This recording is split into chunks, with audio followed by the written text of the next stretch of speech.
Welcome to Season 4 of the Lehigh Valley Arts Podcast, where we explore the local arts culture and community in the Lehigh Valley. We'll be doing this through conversations with individual artists, administrators, musicians, poets, actors, and arts and cultural organizations. We'll discuss all types of mediums with the goal of enriching local arts culture. Hey everyone, and welcome back to the Lehigh Valley Arts Podcast. My name is Ben, and today I have the pleasure of interviewing Danny Finocchio.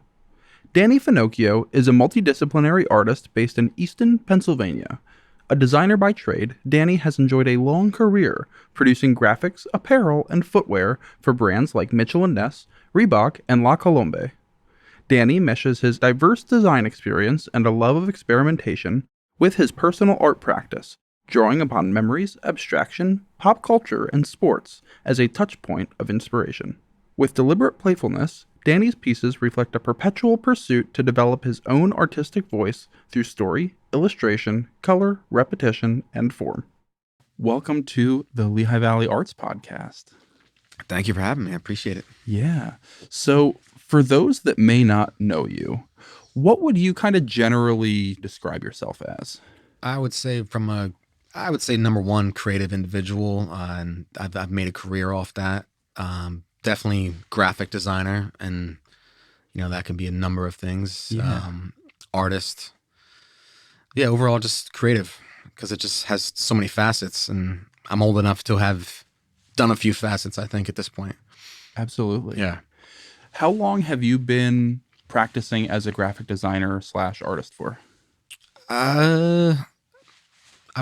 Artist, since I can sort of remember, to be honest. I grew up constantly drawing. Anytime I could draw, I would do it. If I read the newspaper, I would trace the photographs in it. That was kind of a thing. And, I just realized that recently. That's what I used to do as like a practice. Yeah. And I realized kids aren't doing that anymore. I don't know what they're doing, but, been drawing forever. Grew up drawing and had people around me who would draw, and raw talent, nobody trained up or anything like that. But as a graphic designer, that was something I did in college. I started in college, really. So I guess since then I've been practicing it, but professionally since 2010. Oh, nice. Yeah. Was there a point, either in college, before college, that you realized this is the world that I want to get into? This is where I want to build my career. This is where I want to go forward. I would say it's kind of interesting in college, because I went to school for essentially as a history and education major.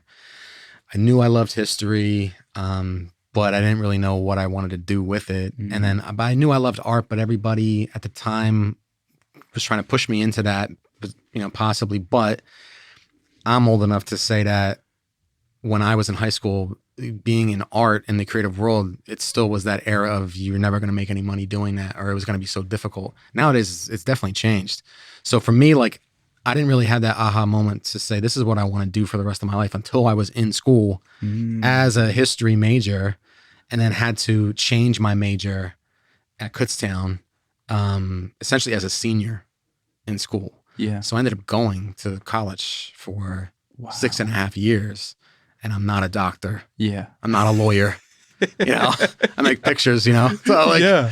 So yeah, I feel like there was a moment in time where even though I was in school doing this education history thing, Mm-hmm. I was constantly drawing.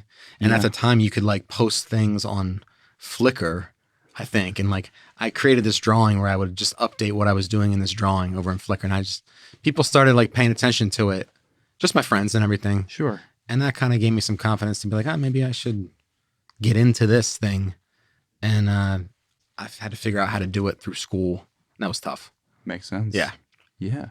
Set the stage for me a little bit. So I think you mentioned Kutztown, right? Mm-hmm. That's where you went. Is that where you went for the full Yeah. 6.5 years? Oh, yeah. Yeah. I was pot committed. Yeah. I wasn't going anywhere at that point. Yeah. Nice. Yeah. So set the stage for me a little bit. So you're in college. You're in history and education. Mm-hmm. Was that simultaneous? Yeah. Education, looking to go more Teacher. Exactly. History teacher. Secondary education. That was Makes the sense. number one thing in history. It was sort of the focus, I guess you'd say. Okay. Yeah. Yeah. And then making that switch over to art? Were you a Mhm. graphic design major? Were you a studio art major? What did that look like for you? That's a great question. Yeah, I wanted to do graphic design, so I knew that I wasn't gonna apply into the fine art side or the studio side or anything like that. I knew I wanted to do graphics, and Kutztown is known, in my opinion, as a great graphic design school. It's not, this upper echelon thing that people talk about, Yeah. but to me, it really is. It is in that conversation in terms of like Tyler, Parsons, Pratt. It is in that. Sure. It was so competitive, and it was hard. It was hard to get in, and this is 2006 Yeah. or 7 or something like that. So Yeah. it felt that way then. It felt competitive. So I was drawn to that being a challenge. Yeah. And just it took forever to get into the program. That's why I went so long. Yeah. Understandable. Yeah. You mentioned in the social tour podcast that you needed a specific GPA to get into the program, Yeah, right? man, you're good. Yeah. Yeah. These people, I was mad at Kutztown for a while. I was angry with them because my GPA was 2.96. I had one bad semester, I think. Yeah. And you needed a 3.0 to get into a graphic design role or major. And it's like, come on, man. Yeah. Yeah. In that semester that you were working on getting your GPA to where it needed to get Yeah. into the design practice, Yeah. did you have like any thought realization or anything that really like deeply affected you in your ability to go forward or your drive to go forward there? I mean, it just made me want to do it even more because I didn't know that was required. I thought maybe I'll take a shot and apply, and I can have a conversation with somebody. Sure. I mean, I'm 0.4 of a point off here. So that being mad about that Yeah. kind of pushed me to want it even more. Yeah. And I just went nuts for a year developing a portfolio, taking the classes that I could. You had to take classes to produce work. Yep. To then make it part of your portfolio to enter. So it was like a catch-22. I couldn't take a lot of classes because I wasn't in the major. So it's just like, it was an endless cycle of frustration, but I did get there. I eventually got there, but it just drove me even harder, man. Makes sense. Yeah. So going from college, where did you go next? I graduated late 2009. It was on my birthday, December 21st, 2009. I know that. And then it's hard to even think back that far.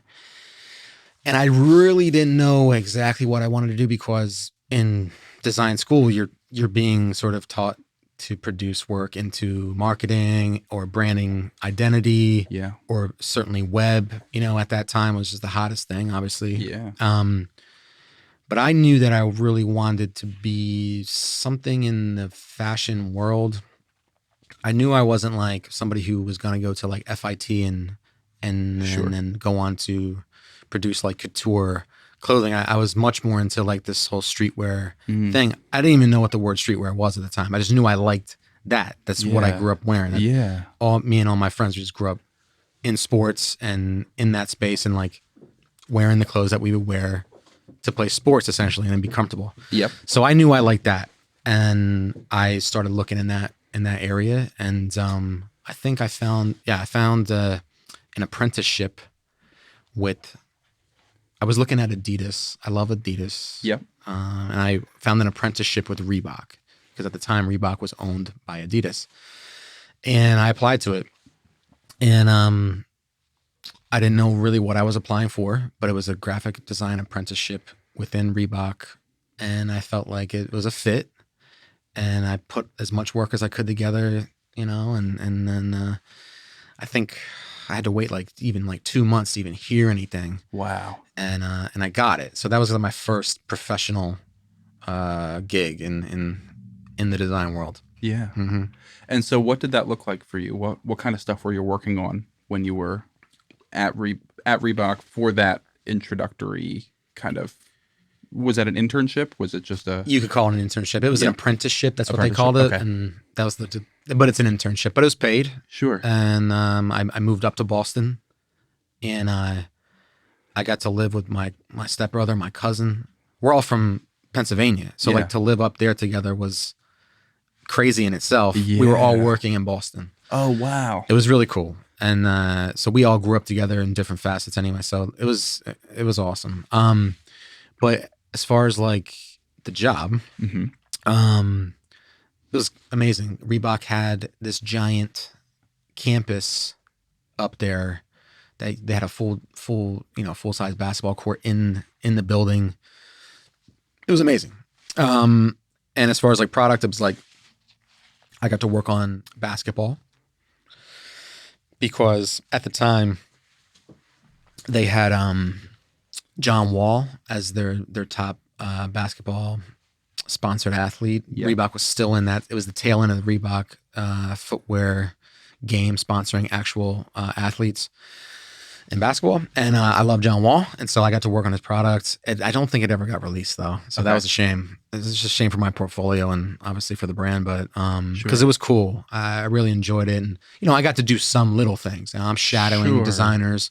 I'm not the one they're calling on day to day to produce week in, week out along the seasonal calendar, but I did get to contribute and that was really cool. And I got to work on early Zig products, which Reebok Zig, not my favorite shoe in the world, but it was an important shoe for the company and I got to touch things here and there. So I got to work on things that were pretty visible within the company and work with designers that I'm still friends with to this day. And I wouldn't trade that experience for anything because it really was awesome. It was amazing. Yeah. I got very lucky. That's awesome. Yeah. The marketing side of things behind the Zig that was at the same time as the K-Swiss tubes, right? I don't remember the K-Swiss. I just remember like what Reebok was doing. It was heavy. Like they invested a ton of money into it. They had athletes in multiple sports on one singular campaign. And it was like a big deal because it was a technology that like they were introducing that nobody really had seen. Sure. So it was strong. And it came out just before I started working there. So I was working on more of like the follow-up seasons. Okay. Yeah. Makes sense. Yeah. Now, you're talking about the Wall collection and how that didn't see the light of day. No. But in 2019, you had a shoe that you did with Reebok come out. Yeah. Tell me about that, because that it sounds like it 2019? would have been like a great redemption arc there. It was. That was cool. Was it 2019? Man, I can't remember. Yeah, it was just before the shutdown, actually. Yeah, you're right. Or, yeah. At least that's when it came out.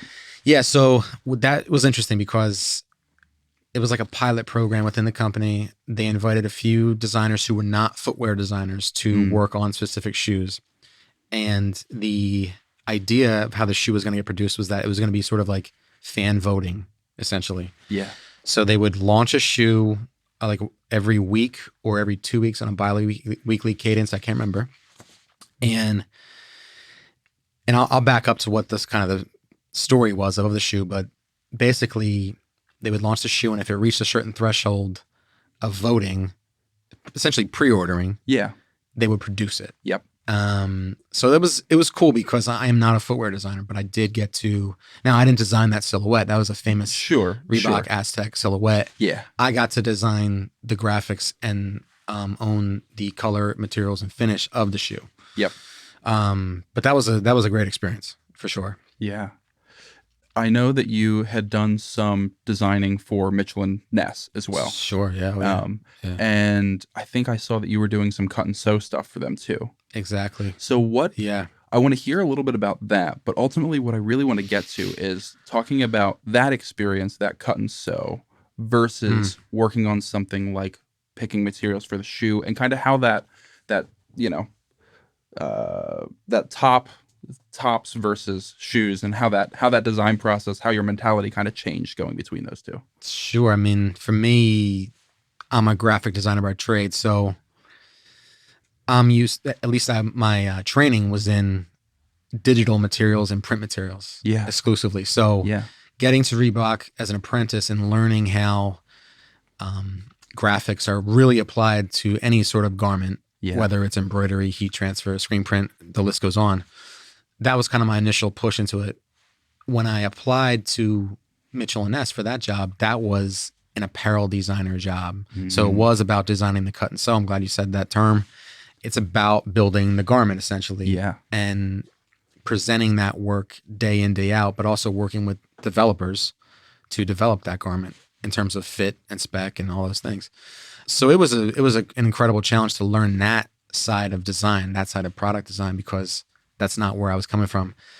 Mitchell Ness was an incredible opportunity because they taught me how to do it on the job. And I'm forever grateful because they let me fail and succeed and do all these things to get to the level where I felt confident to present anything. And just being able to understand how to build any type of garment or most garments. I'm not the most skilled, but I'm skilled enough to know how to talk into it. At least I was. I'm probably rusty right now, but yeah, that was incredible to learn that side. But then taking that sort of knowledge base and applying that to footwear was essentially easy because I'm not designing the silhouette. Again, I'm not designing the silhouette of the shoe. Sure. Those men and women who do that they're a different plane of designer. Yeah. Industrial design is kind of their background. So building a physical object is something that I don't have that skill set in, but developing graphics that I know can be applied and visible and seen and accentuate the story of the products on a small scale on a piece of footwear. Yeah. Those are the things that I could take from cut and sew world down to footwear. Makes pretty sense. Easily.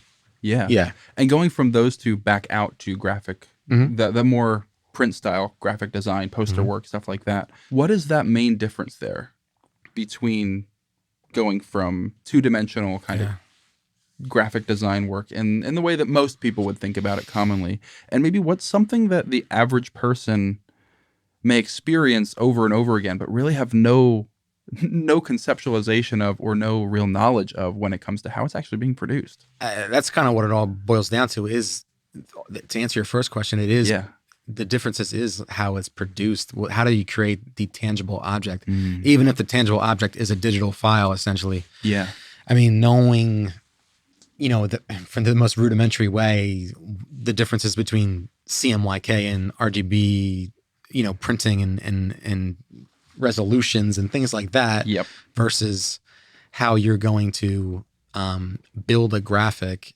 whether it's in Illustrator or Photoshop or what have you, and build that so that you can tell a production artist or a screen printer how to produce it when you're building it in layers. And then from like a product standpoint, like that's an even bigger challenge because there's so many variables. And I would say, you're dealing with three-dimensional objects at this point, like in terms of a garment or a piece of footwear or headwear. Sure. That's a whole different ballgame, honestly. How are you kind of mentally changing mindset, going from, you've talked about, you've done some brand identity stuff, you've done graphic design work, apparel design. In the marketing world, things like mock-ups and lockups and different use cases of things, understanding where it lives and how it's applied and seen. How do you think about that in your head? Is it very mathematical? Do you have more of a feeling to it? Like, how do you, when you're working on different projects, kind of have that in your mind? Whether I'm working on a piece of branding or identity or graphics for clothing or marketing or what have you, it's all sort of the same fundamental process. Like you're trying to understand who the client or customer is first. Absolutely. And whether you could be doing a ton of research or a very little amount of research, whether, depending on my prior interest in the subject. And then, you can build mood boards. If I have to pitch to a client or customer, or an account, at least a sales account, like in my experience with Mitchell Ness and Reebok, like you have to understand what they want from a retailer's perspective. And then it's about designing. And designing, like every project is different, but you need some key pieces, whether it's the t-shirt you're wearing. Again, thank you for wearing the Hot Cup crew. Yeah. Shout out to Home Base. You need a big expressive graphic in that sense, but you also need something that might be a smaller hit on the left chest like you're wearing, but also something that translates to the coffee packaging itself. So we needed a key feature in that, and a key illustration that could balance between all three settings, as well as the marketing too. Yeah. So everyone's different, but that's at least one breakdown of one graphic job, essentially. Yeah. Yeah. Yeah, it's very similar. I do a lot in the podcasting world. Sure. And when we're thinking about brand identity for different podcasts, we're thinking about the circle social media lockup Exactly. versus the, Yeah. something like a Facebook splash page on the back, and just how these things can be clearly communicating what they need to the audience while keeping, brand identity, brand recognition, color spaces, things like that at the forefront as well. Yeah, building visual identity is fun. I mean, it can be daunting, but it's fun because you are thinking of all these little scenarios. Yeah. Going back to what you said about people that they can see something 1,000 times and not really understand what they're even seeing, or how it was created essentially. Definitely. So I kind of like that behind the scenes quality of it. Yeah. For sure. I wanna kind of tie in. You said that you were an education and history major. Yeah, long time ago. Yeah, yeah. And then going into graphic design. So thinking back throughout the history of graphic design, right? Is there any really notable graphic design or marketing campaigns that come to mind, like throughout the history of that as a medium?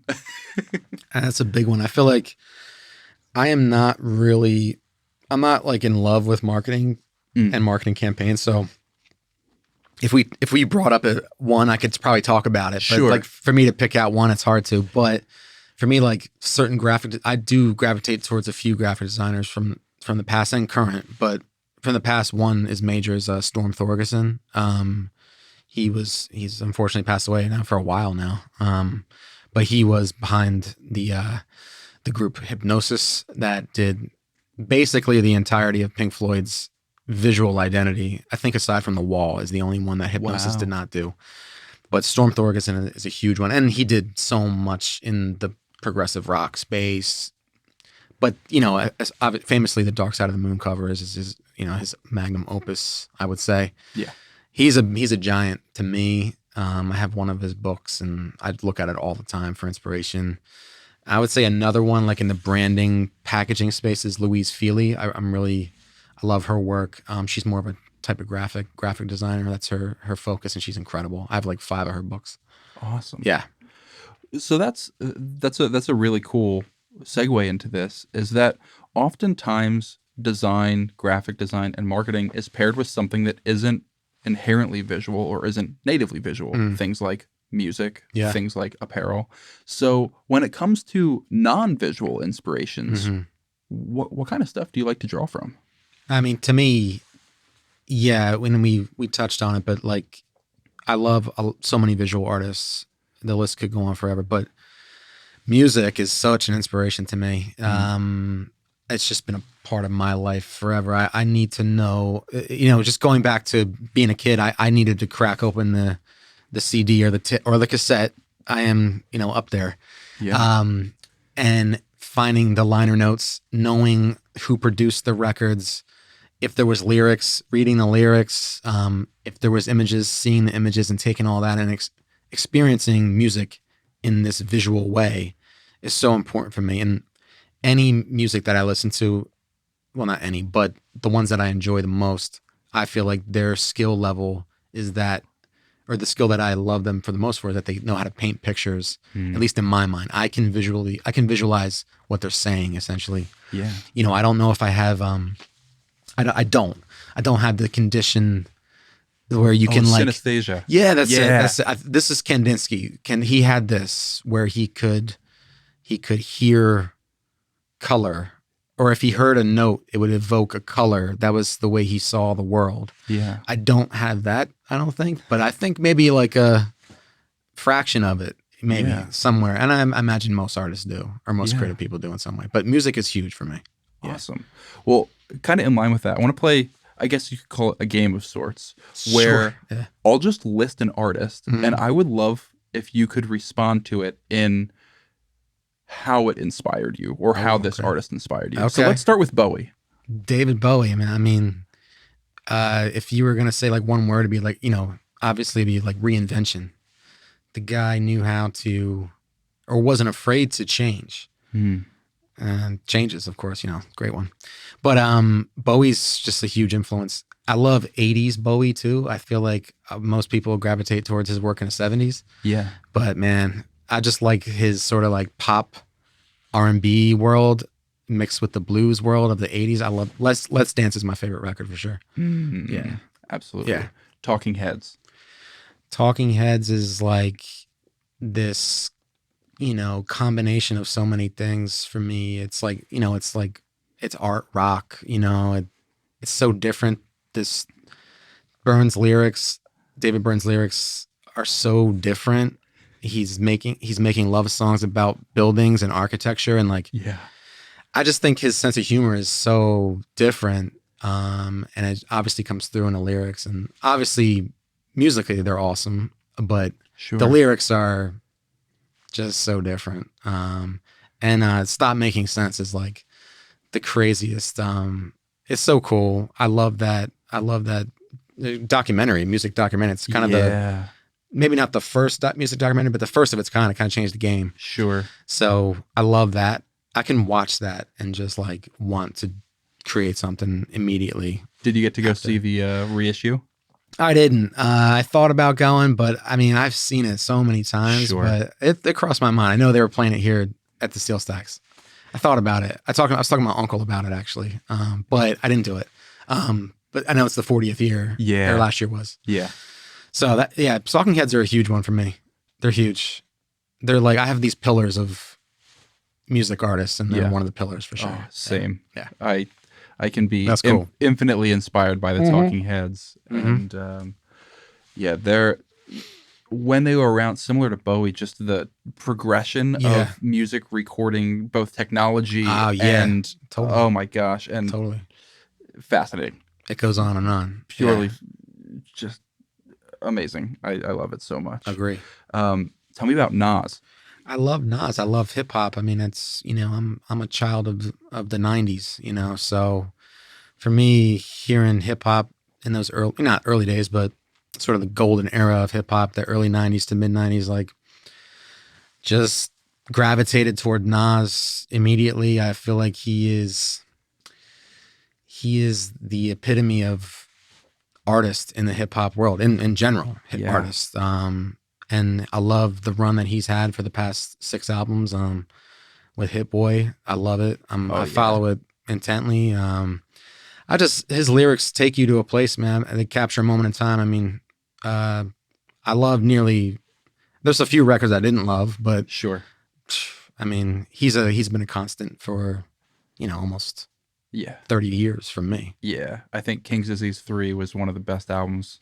It was the last year that it came out. Yeah, it was. Oh I loved it. I loved it. So good. I liked the second one, I think, the best. Okay. But right now, it's the older I get, the harder it's harder it is to name individual songs on a record. Sure. And I still call it record, which is like, yeah, I know. But I'm a big fan of what he's been doing lately, so it's cool to see that. Especially as it makes me. He's 50. Yeah. And it's like, I'm 39.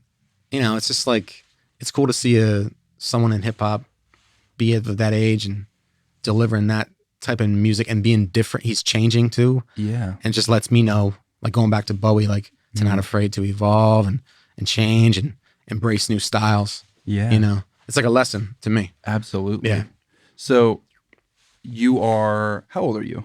39. 39. Yep. So throughout your 39 years of life, taking an inspiration from all these different places, being a graphic designer, being so heavily invested in music and how that impacts you, when did you decide that you wanted to get into having a personal art practice, getting into painting? I would say like personal art practice has always like been coincided with the sort of corporate day-to-day design jobs that I've had. I would do the work. And I loved the work, especially in my time in Philadelphia working for Mitchell Ness. Yeah.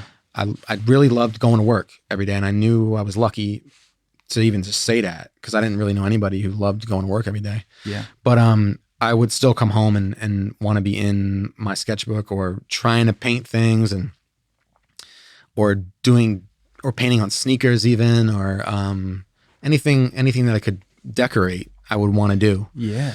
And that just evolved over time from being in a small sketchbook to, well, I want to make things bigger. I want to make my ideas bigger. So I think by the time I was in Boston, I started to really get into like some bigger canvases, somewhat, but I was really doing a lot of sneakers then because I worked for a sneaker company. So I could get the sneakers, for cheap and wear them to work. And it would be like a conversation piece.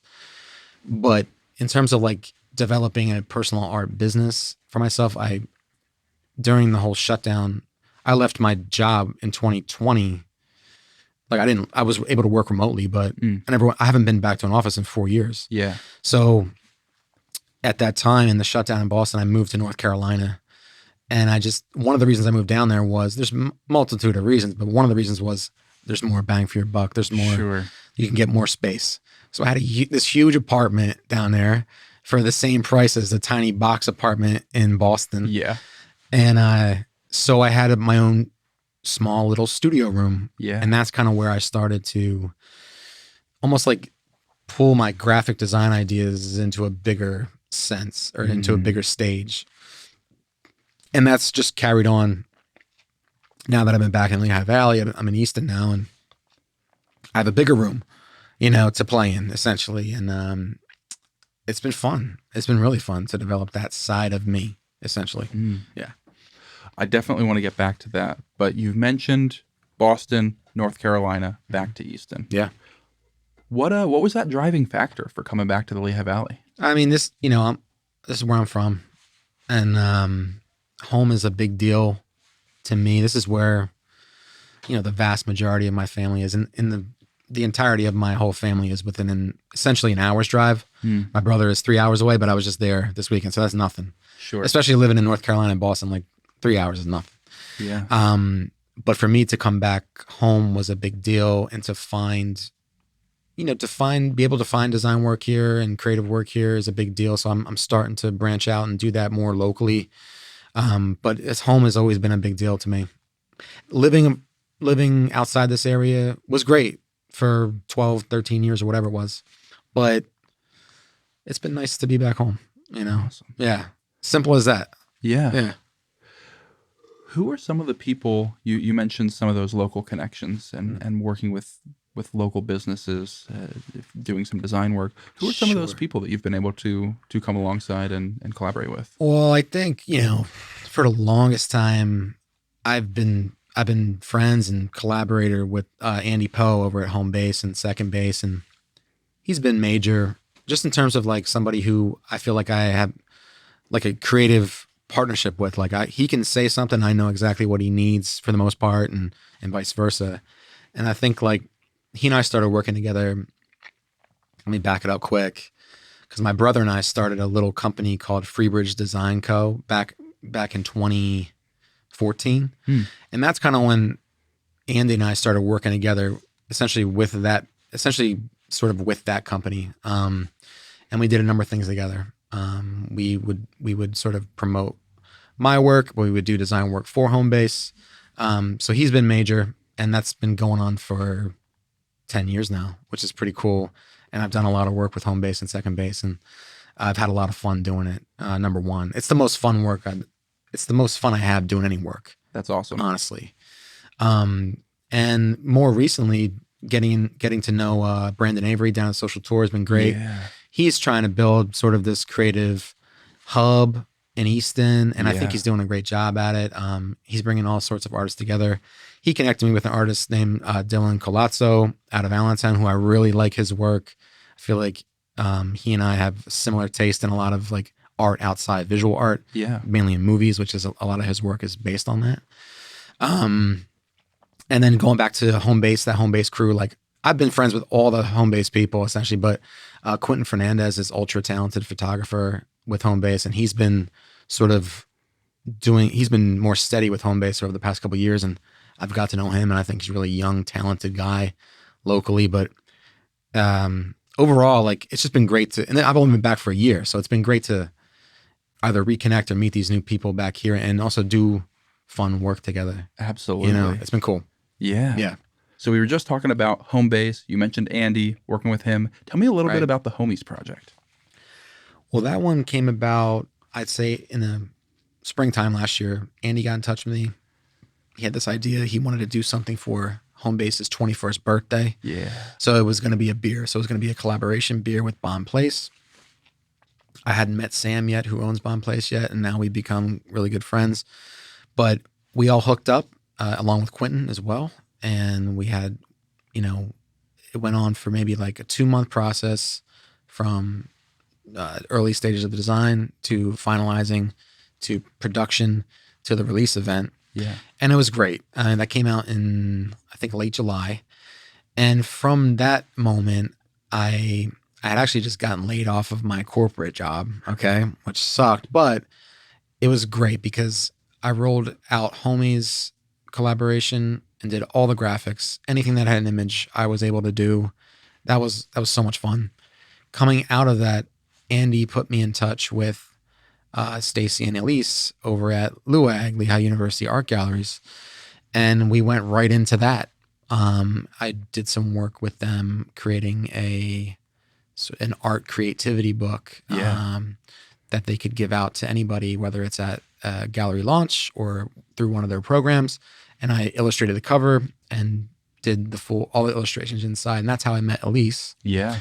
And that is, for those listening, that is our lovely co-host and producer, Elise, here on the show. Exactly. So Elise then was kind enough to invite me onto this. And that's how we have all met now. Yeah. So it's pretty cool. It's cool. And that's what in my mind, that is kind of like what this show is all about, connecting the dots between Lehigh Valley creative people. Yeah. And this is a prime example of how it can go down. Yeah. I'll give another quick shout out to Brandon Avery over at Social Tour. Definitely. If you want to learn more about that book, you have an interview, a short interview on social media with him about that. And you also did a full interview with him. So definitely check that out for sure. Yeah. If you want to hear more about Danny, go check out that interview as well. Definitely. It's a great resource. Mm-hmm.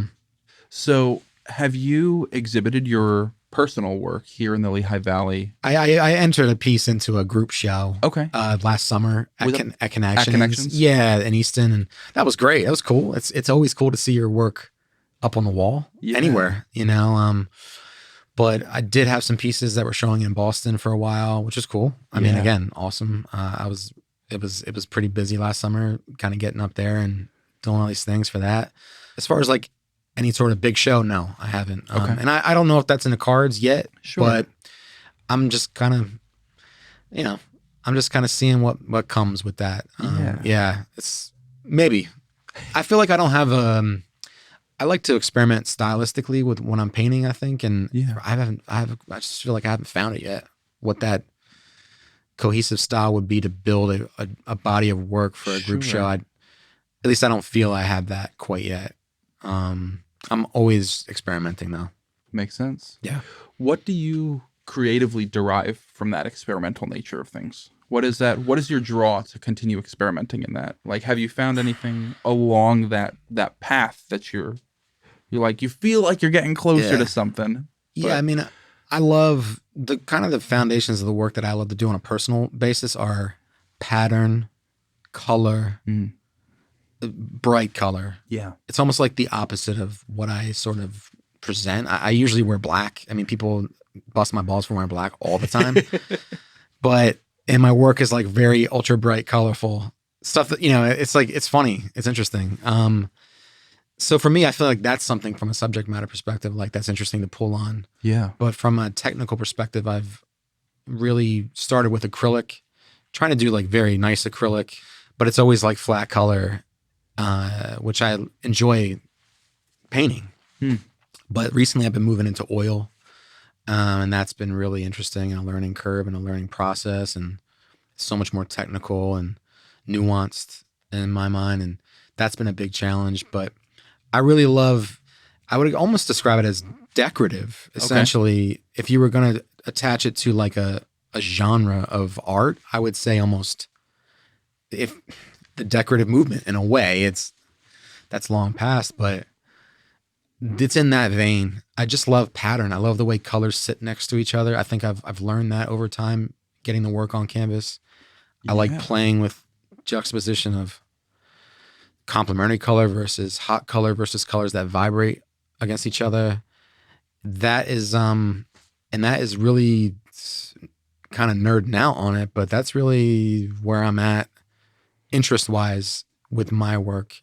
And I don't, there's really not a commercial quality to it at all. Sure. It's really what I enjoy.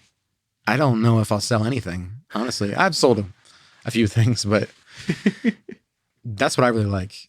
That decorative style is cool to me. Yeah, for sure.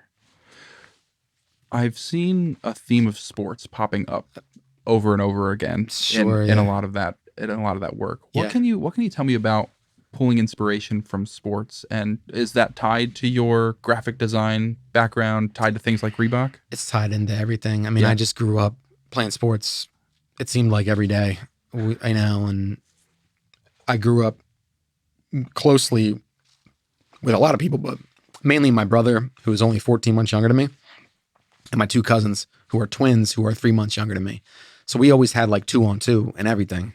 So it could be we would make up every game you could possibly think of. Yeah. We're constantly playing sports every day. So, and that's like, we were just taught to play sports all the time, essentially. Sure. All our families are all athletic and want to play sports.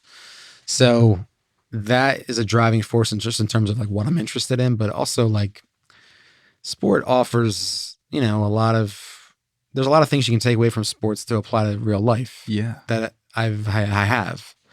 But it's also been an interest in my career, which is cool too. Yeah. So it's always been involved. And when it comes to my personal work, there's definitely some sports in there that I enjoy creating against.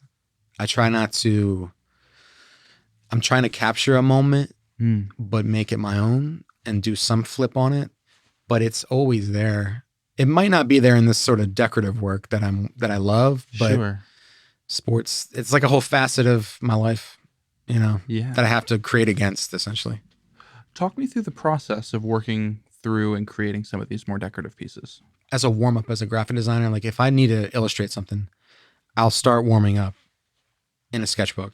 And that's getting my hand familiar with the pen or the paper or what have you, and just going. You're kind of flowing with it. And that became building like identifiable objects in the sketching. So that became like, it almost was like, it was almost like sketching body parts essentially. And then mashing them all together was kind of like the start for me. Yeah. And I always thought that was interesting, but it was just sketching, just a warm up.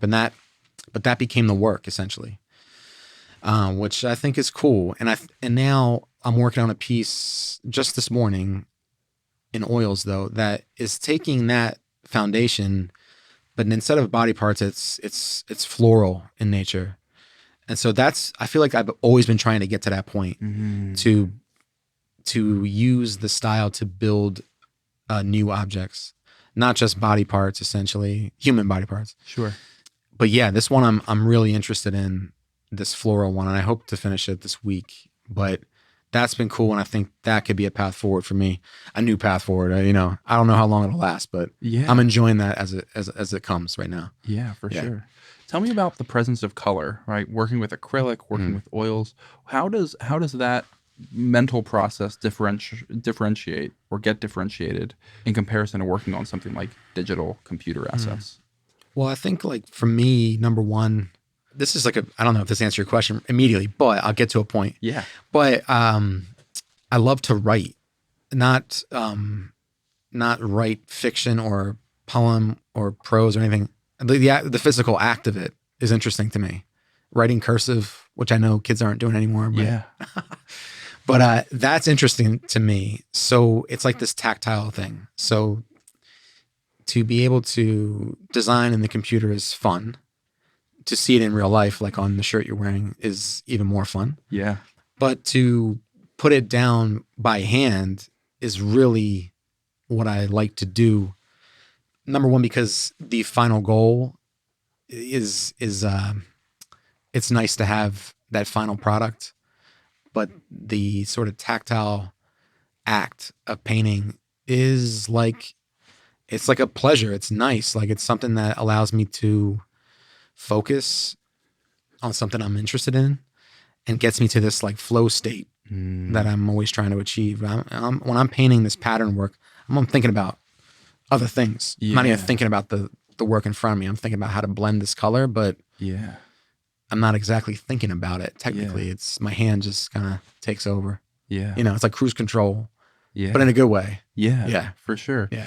It's actually interesting. We were talking about the Talking Heads before, and Mm-hmm. I'm reading through a book that David Byrne wrote Right. called How Music Works. Mm. And in it, he has an entire chapter dedicated to how he works to achieve flow state Oh, as see, I a got to read musician. this now. Yeah. And it's fascinating here how different artists have this warm-up period and how getting through that and finding that flow state, they end up having a drive to make work on that flow state itself. And I think that term flow state actually describes the work that you do really well. That's cool, man. I never put it together that way, to be honest with you. Thank you. I'm going to use that probably. Yeah, that continuous line style and working to fill in the shapes that are made.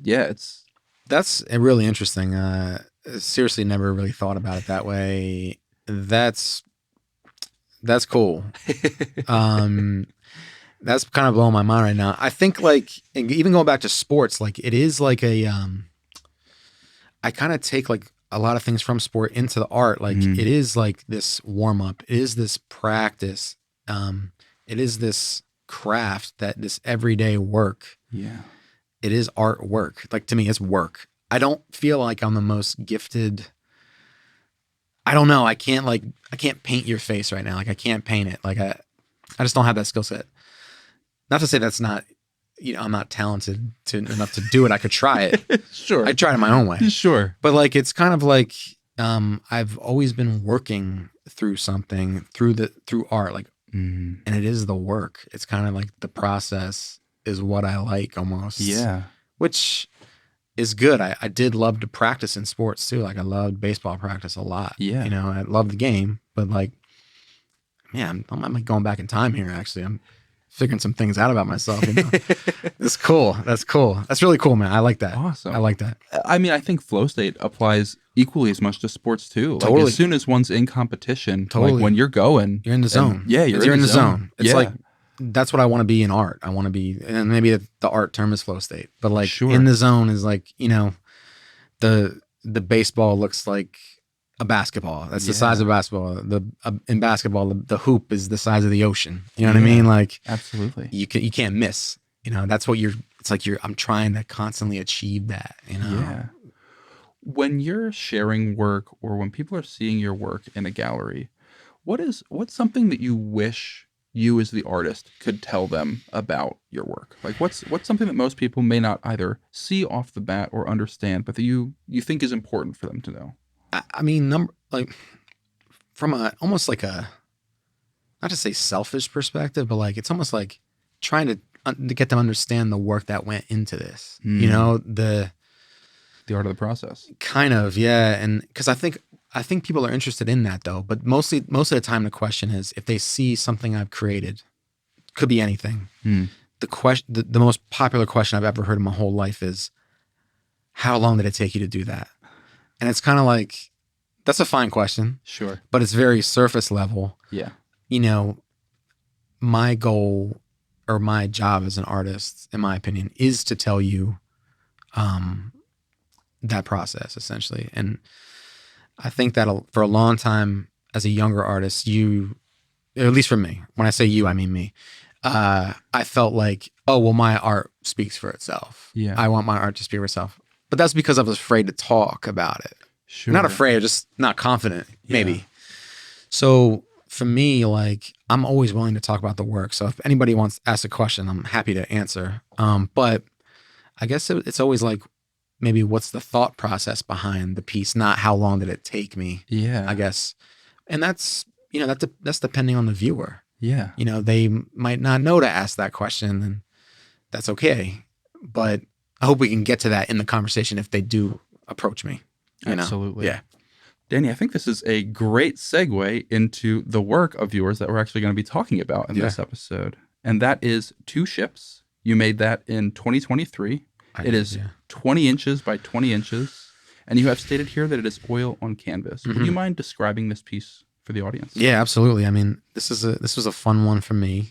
It definitely continues the style of mine where I'm creating by using continuous line. So I'm it's not purely continuous, but I'm moving essentially the marker around the canvas to create these body shapes of heads, arms, hands, hearts, all together in a composition that is brightly colored, essentially. So the idea for me was to use oil stick here in this because it was sort of a four-way, a bridge point from acrylic to oil paint, traditional by the brush. In this case, I'm using my hand entirely. Like I'm drawing every stroke essentially instead of brush strokes. So what I'm doing is creating texture that way as well. Some is a little more built up, some is very smooth, but for the most part, I love to work smoothly. And so this piece kind of accentuates that smoothness, but the depth and quality of oil paint offers a little more variance in color, visual depth, and dynamism, and overall texture. That's kind of the technical side of how I would describe this piece. Tell me a little bit about the specific colors in this. Okay, so I love to work in ultra bright, essentially, kind of like I spoke about before. So I love yellow. Green is my favorite color, but yellow is a close second. It's so powerful. It's warm. It's happy. That's the basis of this. But and I'll get to why I use that color kind of when we talk about a little more the meaning of the piece. But yeah. Bright color, so yellow is the foundation, but it's complemented with greens and blues and yellow greens and reds and pinks. And so it's kind of running the gamut of the color spectrum, essentially. It basically has everything there for you to latch onto from a color perspective. Was this originally started as a continuous line piece? It's really, there are portions of it that are a continuous line, but for the most part, I don't want to confine myself to the continuous line. Sure. So I am picking up the pen. It just comes from that as sort of a foundation. Yeah. But it really ties into the practice that I spoke about before, the sketching style, where I'm combining body parts all together in a sort of a harmonious composition. You've brought up how outlines of body parts are a common thread throughout a lot of your work.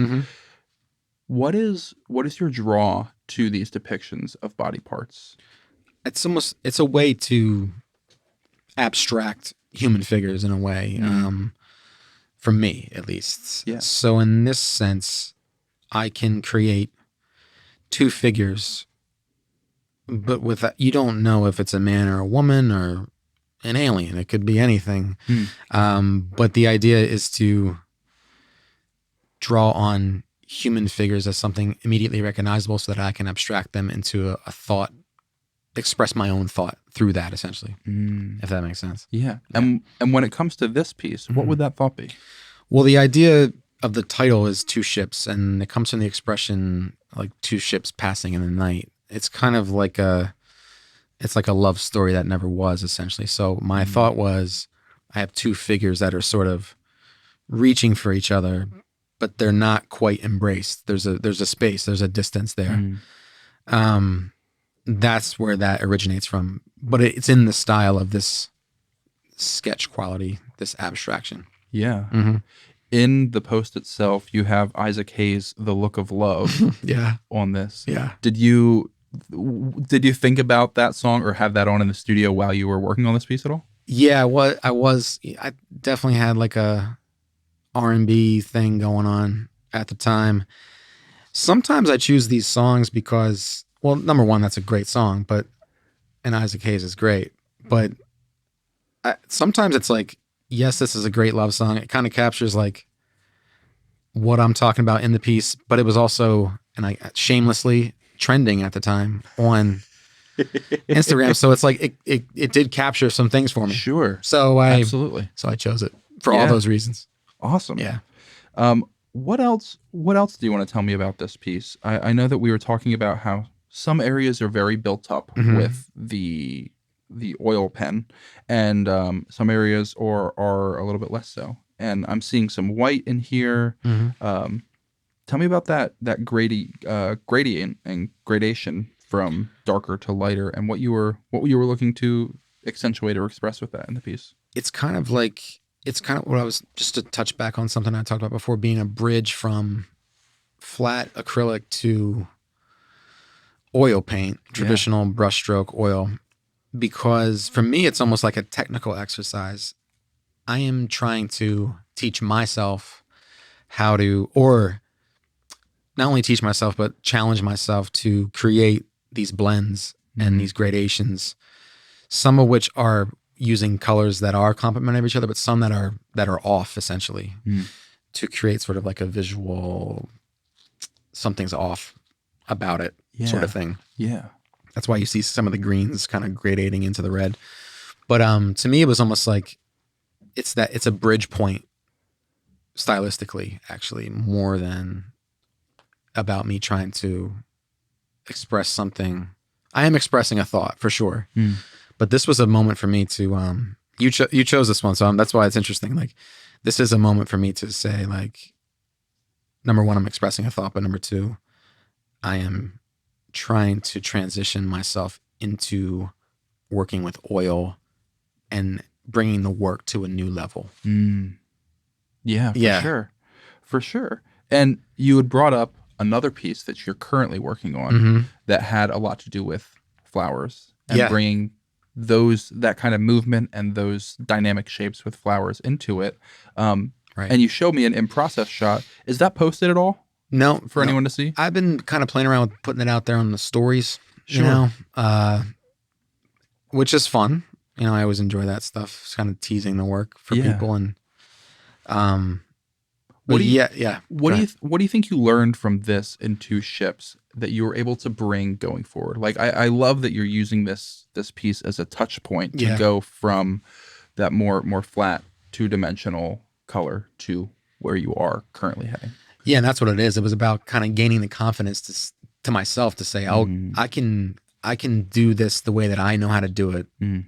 It might be sort of rudimentary in technically, but that's how I want to express myself. I want to do it the way that I can do it, essentially. So, lucky for me, I live 2 minutes walk door to door from Vasari oil paint in Easton. Yeah, I mean, I could throw a baseball to this place. Is that in the silk mill? Yeah. Yeah. So it's so close that I felt like I'm not a big believer in omens and things, but it felt like I have to commit to, I have to commit to trying to experiment with oil paint. This place is right there. Every time I walk in, the people are so nice and want to teach you things about their paint as well as how to paint with it. And I'm there for like 45 minutes, an hour at a clip. I'm not even trying. Yeah. You know, but I'm always buying and it's amazing to have it right there. And it's made in Easton. It's cool. I mean, they're originally from New York, but it's made right there in Easton. It's like, this is amazing that we have this here. Yeah. And it's a secret, I guess, but I'm giving it out there. So people got to go. Yeah. But I knew I had to seek this place out and go for it and commit to buying oils, which is a commitment. Sure. Because it's just a little more expensive.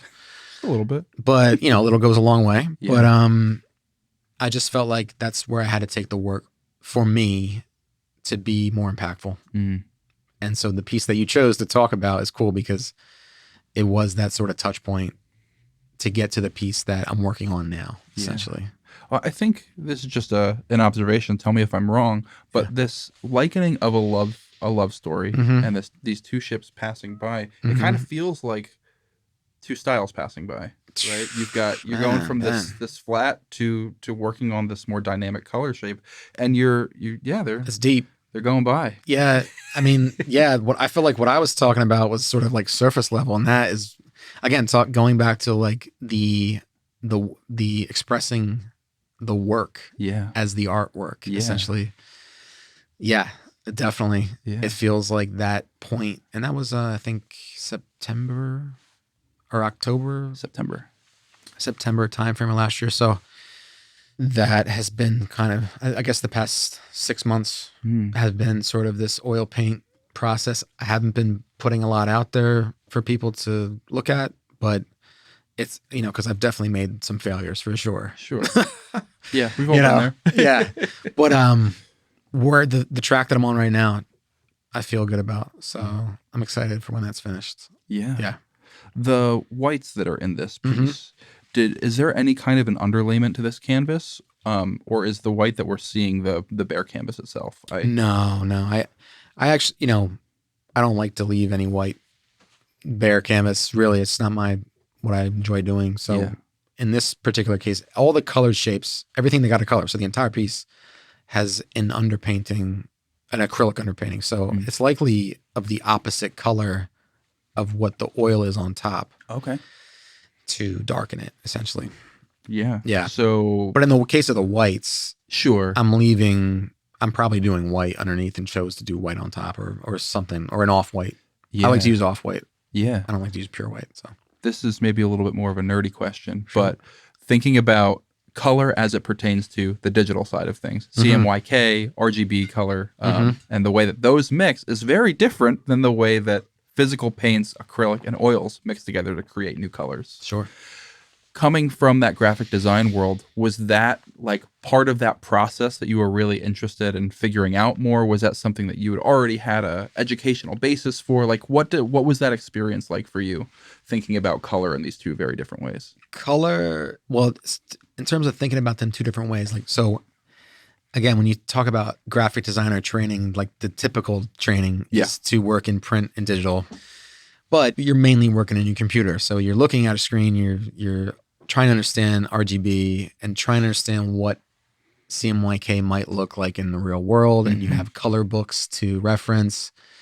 But for me also, you have product to think about in my graphic design careers. You have product that's going to be, you have organic product that's going to be dyed, cottons, what have you. You also have synthetic fabrics that are going to be dyed. They're going to take color a different way. So you have to be conscious about all these things as you're working. But in terms of like my interest in color, everyone's interest in color. I mean, the first thing you're asked when you're a kid is what's your favorite color? But to me, when I was working at Mitchell Ness, since I'm working in sports teams, you have to know the colors of these teams at all times. So, I used to be able to I still probably could, but if you asked me a team, I could probably tell you the PMS color, the Pantone colors. That's another RGB CMYK Pantone. So I could probably tell you the Pantone color, the number, like off the top of my head. And so that's become a real actual help for me in terms of graphic design and coloring, doing color ups, having that knowledge base and interest in it. Being like a design nerd in that way is kind of the foundation for me to explore these colors, I think. Push them, essentially. So do you like to mix your own colors, or do you buy them pre-mixed? I would say in doing the pattern work, I do like to go a lot of times from the tube when working in the flat colors, because you're not getting a natural color, essentially. You're getting these brights, and you're going to get that pure color next to the pure color. So that's what I'm going for. It's not that I'm being lazy, that I don't want to mix my colors. But when it comes to the oil side of things, I have my palette built out with straight out of the tube color. I'm not mixing them on the palette. I'm mixing them on the canvas, essentially, for the piece that I showed you, essentially. So by the time this episode comes out, this piece, I would have shown this piece, because it'll be done in probably like 6 days. In that case, I'm mixing them on the canvas, which has been cool too. That's been a challenge. And fun to create these gradations. Every single piece has a gradation in it. So I'm building that every single time. So I'm having to mix on the canvas. Very cool. Now, being someone who is as digitally savvy as yourself, I try, but there are a lot of different thought processes and different people's opinions on what the role of the digital in something more like the painting world should look like. And some people have mock-ups of what their pieces will look like before going into it. And some like to snap a photo and go into something like Photoshop or Illustrator and try out a couple different things. Do you find yourself doing anything like that? What does the digital world look like when it comes to your more physical pieces? That's a great question. I mean, I would say from the beginning point of me trying to paint on canvas, I kind of used it as a crutch essentially. And I knew I was, but I felt like I had to. So my thought process originally was creating a piece of graphic design in the computer and then reproducing it essentially on a larger scale without dealing with silk screening and posters and that. I'm making my own painting of my design in the computer. So some of those sports images that you referenced previously are purely in the computer, and then I'm scaling them up and recreating them. Whereas, so moving forward, even though I like that, and that's been fun to do, I do feel like I need to create the work with more spontaneity because that's the energy of art. Sure. So using it as a crutch prior, now I use it as a tool essentially. So it complements the work. So for instance, a piece like Two Ships, I didn't do this one in the computer at all. Sure. But I have done pieces like it. And then colored up the individual areas just to see how they might look juxtaposed one against one another, instead of like doing it in the computer and reproducing it exactly on the canvas. It's more like using it as a reference. Sure. So I've gone from crutch to tool, which it took me a while to get there. Understandable. Yeah. What do you think the biggest thing that you are still learning or working through as an artist with a studio practice right now? Man, I mean, art is not, I don't use art as therapy in the clinical sense, but it is that for me in a way. I mean, it challenges you day to day. Going back to the idea of art being work, it is work. It's something that I do every single day, the same way Steph Curry shoots 800 3-pointers a day. Yeah. I try to emulate that in my own way. So for me, having art is a constant challenge to evolve myself and to try to get better, to try to express my inner thoughts, because I'm often a guarded individual, and try to put that forward in the work in my own way. I'm never going to give you probably like a literal thought that I have, but it's always going to be present. And so for me, working myself out internally to get it out there is a great process for me. And I think it's taught me a lot about me. Yeah. And I hope that I've become a better person because of it. So it's a big deal to me. Yeah. It's not just for fun, man. I mean, most people think that, oh, Danny has the most fun job in the world. Well, in a way I do. Like I do. I loved what I do, but it's work, man.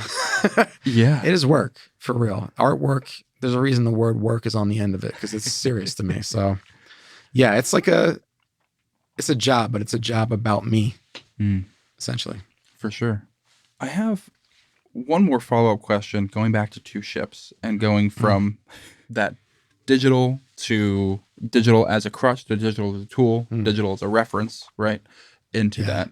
Now, going from that to now selling prints of your work, back to the re-digitalization of a painted work. What does that look like for you? And what do you bring to that, being someone who is very well versed in the print world as well?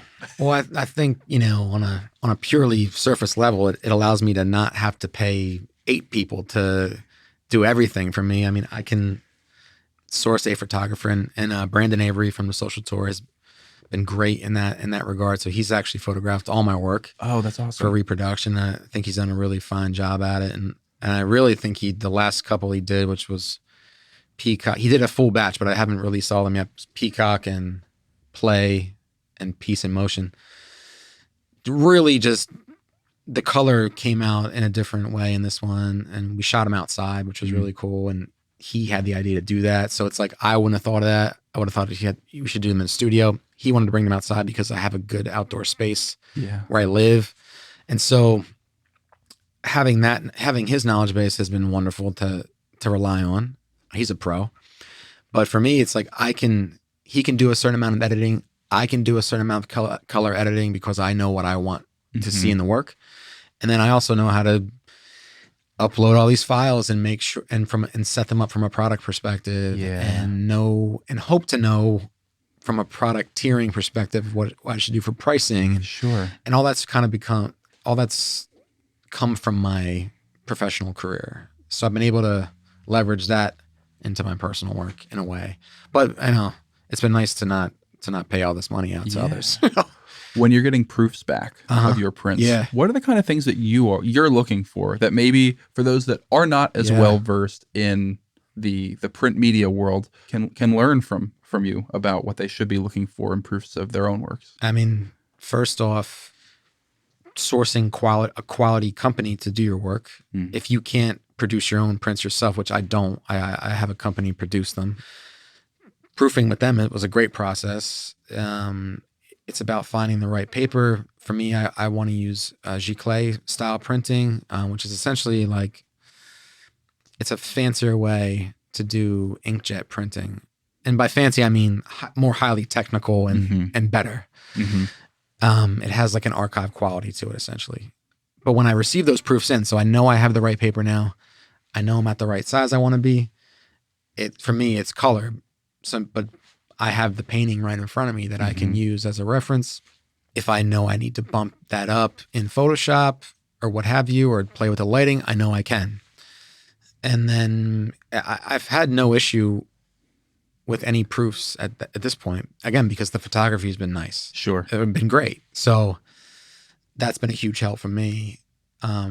That's kind of the long and short of that. I mean, on a granular level, once you want the print to capture some texture, that's kind of where it gets tough, because the photography could capture a slight glare, or you might have a moire pattern, and having to sort that out is a whole different thing.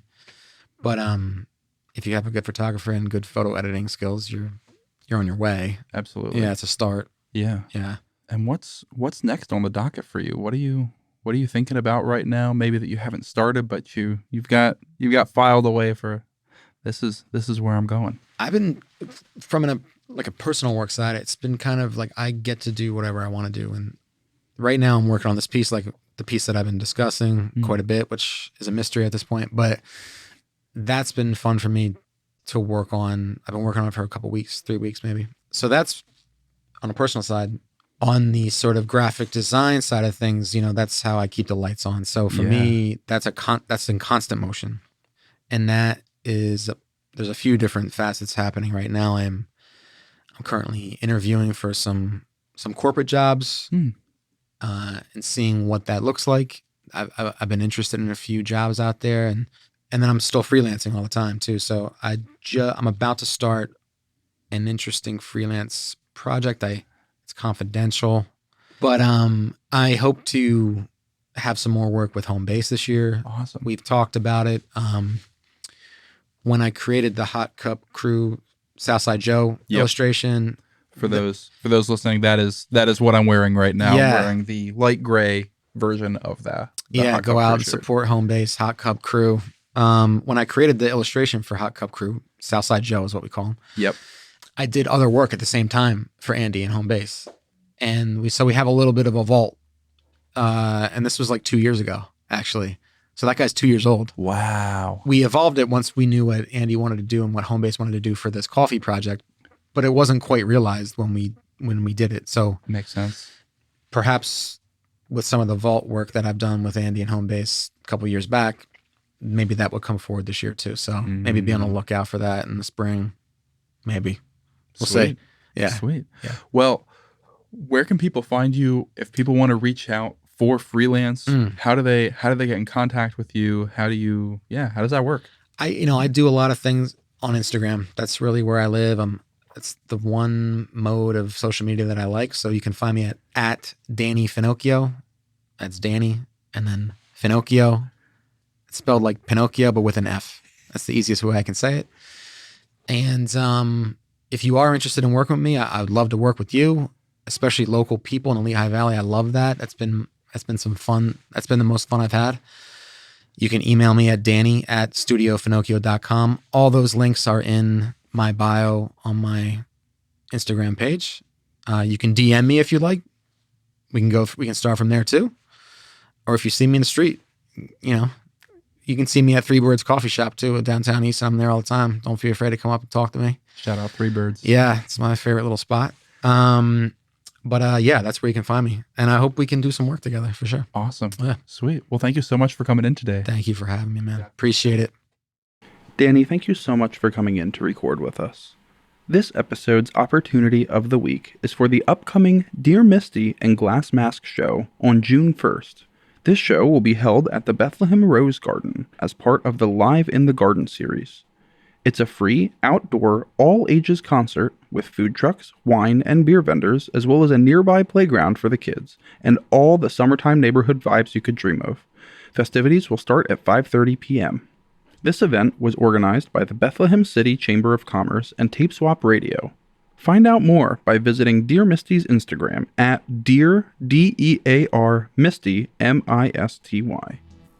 Thanks for tuning in to the Lehigh Valley Arts Podcast. Don't forget to like the podcast, leave us a review, and follow us on both social media and streaming services at Lehigh Valley Arts Podcast.